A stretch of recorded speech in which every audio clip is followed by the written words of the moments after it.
कि तभी उसे अनिल का कॉल याद आया और बोला, ओफो अवनी, मैं तुम्हें एक बात बताना तो भूल ही गया।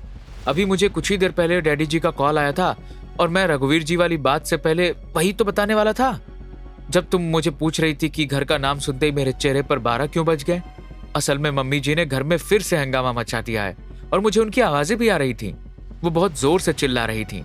डैडी जी ने बोला है कि वो अकेले मम्मी जी को नहीं संभाल पा रहे हैं, उन्हें हमारी जरूरत है। उन्होंने मुझे फौरन घर पर पहुंचने के लिए कहा है, लेकिन मुझे तो शांतनु के पास जाना होगा। अभी बेहतर यही होगा कि मैं तुम्हें घर छोड़ दूं और तुम मम्मी जी को हैंडल करो, क्योंकि इस वक्त वो तुम ही से हैंडल हो पाएंगी।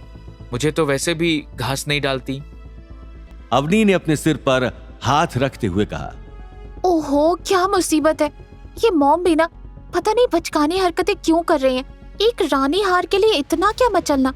चलो ठीक है, कोई बात नहीं गौतम, तुम शांतनु से मिलकर आओ और उसे बता देना कि मैं भी वहीं आने वाली थी। चलो चलते हैं, तुम मुझे घर छोड़ दो। इसके बाद गौतम ने अवनी को घर छोड़ा और वो फौरन रघुवीर के घर के लिए रवाना हुआ। जैसे ही वो रघुवीर के घर पहुंचा, बाहर बहुत सारी गाड़ियां लगी हुई थी और कुछ लोग तो गेट के बाहर भी खड़े थे। उन्हीं में से एक था सिद्धार्थ। सिद्धार्थ को देखते ही गौतम का ध्यान उसकी तरफ गया और उसके चेहरे पर डर साफ दिख रहा था। इसलिए गौतम ने घबराते हुए पूछा, क्या हुआ Siddharth? Is everything all right? Shantanu ठीक तो है ना?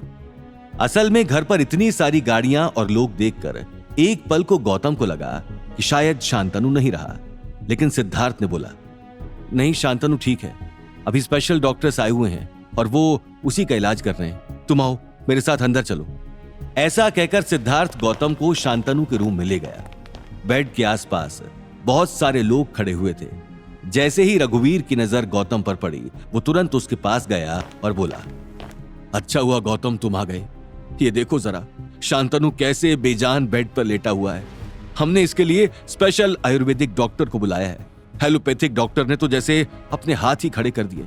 तो अब हमारे पास इन्हीं को बुलाने का रास्ता था और इन्हें असल में सौरभ ने भेजा है। ये बहुत ही जाने माने डॉक्टर हैं, आसपास ही थे इसलिए तुरंत आ गए। ये देखो, ये हैं डॉक्टर ओमकार और ये है उनकी पोती डॉक्टर सौम्या। इन दोनों ने आयुर्वेद में स्पेशलाइज किया है और बहुत फेमस है। जैसे ही गौतम ने उस भीड़ में इधर उधर मुंह करके उस दादा और पोती डॉक्टर की जोड़ी को देखने की कोशिश की, तो वो हैरान रह गया कि वही बूढ़ा आदमी और वो लड़की थी जिसे कुछ देर पहले गौतम ने नदी के पास उस भीड़ में देखा था, जो गौतम को घूर घूर कर देख रहे थे। लेकिन इस वक्त गौतम कुछ कह नहीं सकता था, क्योंकि शांतनु का इलाज ज्यादा जरूरी था। तभी रघुवीर बोला, देखिए गौतम आ चुका है, मैं इसी की बात कर रहा था। प्लीज डॉक्टर, जल्दी से जल्दी शांतनु को ठीक कीजिए। मुझे समझ नहीं आ रहा ये क्या हो गया। अभी तक तो इसकी हालत बेहतर होती चली जा रही थी, अचानक पता नहीं क्या हुआ कि ये तो बिल्कुल ही। ऐसा बोलते हुए रघुवीर चुप हो गया और कोने में स्टूल पर बैठ गया। तभी डॉक्टर ओमकार ने बोला, डॉक्टर सौम्या, आओ तुम पंचकर्म का प्रोसेस शुरू करो। इनके शरीर से सारे टॉक्सिन्स निकालना बहुत जरूरी है, जो बीते दिनों में दवाइयों ने इसके अंदर भरा है। ऐसा कहकर डॉक्टर ओमकार ने शांतनु के सिर के पास एक धूप बत्ती जलाई और डॉक्टर सौम्या ने पंचकर्म की प्रक्रिया शुरू की। गौतम उसे कुछ ऐसी नजरों से देख रहा था जैसे उसे डॉक्टर सौम्या की काबिलियत पर शक हो, और डॉक्टर सौम्या ने गौतम के चेहरे के ये एक्सप्रेशंस नोटिस कर लिए और वो प्रक्रिया छोड़कर सीधा गौतम के पास गई और एक तेज आवाज में बोली, ओ हेलो मिस्टर, मुझे ऐसे क्यों देख रहे हो? तुम्हें लगता है कि मैं ये काम गलत कर रही हूं? क्या तुम्हें लगता है कि मेरे काम में कोई कमी है?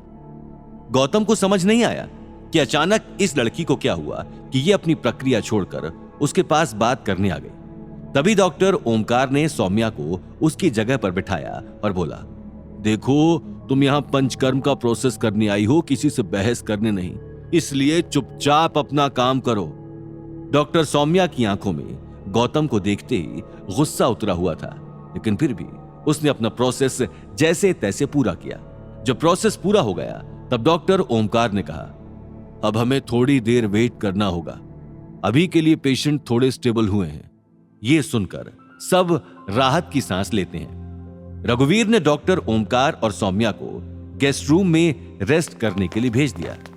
तभी गौतम ने रघुवीर से कहा, रघुवीर जी, जरा मुझे बताएंगे कि सौरभ अग्रवाल जी ने किन शर्तों पर इस डॉक्टर को आपके यहाँ भेजा है। मुझे पता है कि वो बिना किसी शर्त के तो ये काम करेंगे नहीं, और वो शर्तें भी कुछ ऐसी होंगी जो आपके लिए किसी परीक्षा से कम नहीं होंगी। तो बताइए, क्या शर्तें रखी उन्होंने? आखिर सौरभ ने डॉक्टर ओमकार और सौम्या को यहाँ भेजने के लिए क्या शर्तें रखी होंगी? आगे की कहानी जानने के लिए देखिए अगला एपिसोड सिर्फ पॉकेट एफएम के यूट्यूब चैनल पर, और रॉयल वारिस के सारे एपिसोड्स को सुनने के लिए डिस्क्रिप्शन में दी लिंक से डाउनलोड करें पॉकेट एफएम ऐप।